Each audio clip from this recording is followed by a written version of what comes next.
જય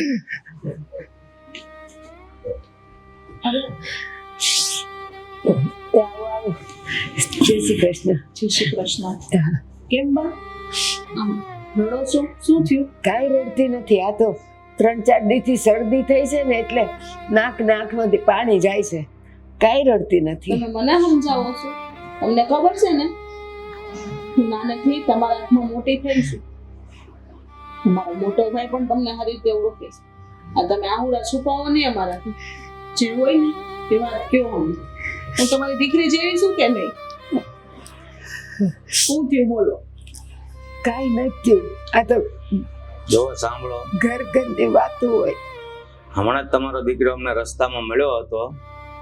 એના એક જ શબ્દ ઉપર અમને એમ થયું ને કે જરૂર તમને કંઈક તકલીફ તો છે જ, અને એ આવીને જોઈ લીધી. તમે તકલીફમાં તો છો જ.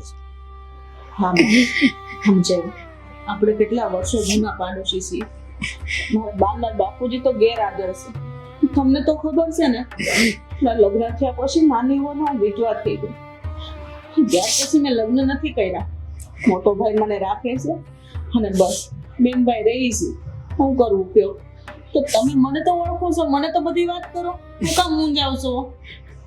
હા શું કહું વર્ષાબેન, તમે બહુ નસીબદાર છો કે ભલે તમારો ઘરવાળો નથી પણ તમારે કોઈ સંતાન નથી. મારે તો સતે સંતાને દુઃખના દાડા છે. તમારા સંતાન છીએ ને, અમે બેઠા છીએ ને હું કામ મૂંઝાવ છો? તમારે કઈ વાતનું દુઃખ છે અમને કયો. તમ તારે સાગર અમને સામે મળ્યો તો જેમ તેમ બોલતો હતો. કા મોટા ભાઈ? હા, એટલે તમારે જે કાંઈ વેદના હોય ને એ અમને કહો તો કંઈક રસ્તો થશે.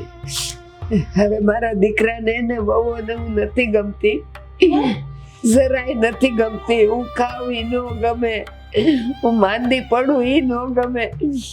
મને તો કહે છે કે તમે ઝટ માણમાં જાઓ. હવે હે ભગવાન, તો કાળું કોપ થઈ ગયું મોટા ભાઈ.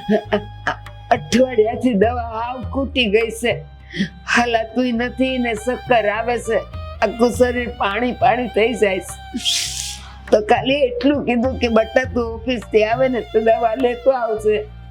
મને કહે છે કે તમે મરી કાન જ જતા, હવે દવાનું શું કામ છે? હો માસા ના રહી જાઓ. અમે દવા લાવી દેવું તમને. તમારે જે દવા લાવવાની હોય ને બિલ અમને આપજો. ને મોટા ભાઈ સાગર ને તમે કઈક ખીજાવતા કયો એને. કાંઈ ફાયદો નથી. એને ખીજાવાનો કાંઈ ફાયદો નથી. હું એની હગી માં છું તો એને મારી કિંમત નથી તો તમારા શબ્દની હું કિંમત હોય એને. હા, તમારી વાત સાચી છે. જો કે તમારો દીકરો છે તો મારે આવા શબ્દ બોલવા ન જોઈએ, પણ એટલું જરૂર કહું કે આવા દીકરા કરતા તો છે ને વાંજ્યા રહેવું સારું. હાચી વાત છે. એટલે તો કહું છું આને કે ભલે માથે સત્તર નથી પણ સંતાન નથી ને યારું, નહીં તો મારી જેમ હળદૂત થવું પડે ને પાટા ખાવા પડે. એને નથી, એને પસ્તાવો છે એને કદર નથી. પણ માવતરની વેદના કોને કહેવાય? એને માવતર હોય એને ખબર હોય ને ભાઈ. એને ખબર છે કે હવે મારા દાંતનું મોળું થઈ ગયું છે. એને કહું કે આજે ખીચડી કરી દેવી, એ હાથે કરીને ભાખરી કરે એટલે લાકડા સેવી, પછી એકલું પાણી પીને ઉઈ સાવ. એવું હોય ને તો ક્યારેક અમારા ઘરે ખાવા વહી આવજો. બાકી આ તમે કહો એમ અમારા કહેવાથી સુધરે એમ તો છે નહીં, પણ છતાં હું મારી રીતે વાત કરી જોઈશ. ભાઈ તમે વિચાર તો કરો, આ ઘરમાં ને ઘરમાં મને હકેથી રહેવા નથી દેતા. અને જો તમારા ઘરે પગ મૂકો ને એટલે એમ જ કે ડોઈ તું અમને છે ને ગામમાં વગો વારું જાય છે આજુબાજુ વાળા ઘરે. ભાન નથી પડતી કે આપણે માવતરને કેમ રાખવા જોઈએ? માવતરને સારી રીતે રાખે તો કોઈ વગોવા ન જાય. એવી ફરજમાં ન થાવ. તમે મોટા નથી કર્યા તમારા સંતાનોને? મેં કીધું ખરું કે બટા તારે ઘેર સંતાન આવશે ને મારા જેવું ઈ કરશે ને ત્યારે તને ખબર પડશે. મને કેવું કઈ તમારા જેવો અપલખણો નહીં હોવ. સારું, તમે છે ને બહુ ઉપાધિ નહીં કરો અને હું વહેલી તકે સાગરને સમજાવી દઈશ. હાલ બેન આપણે જઈએ. હા હા, ધ્યાન રાખજો. રોતા નહીં હો.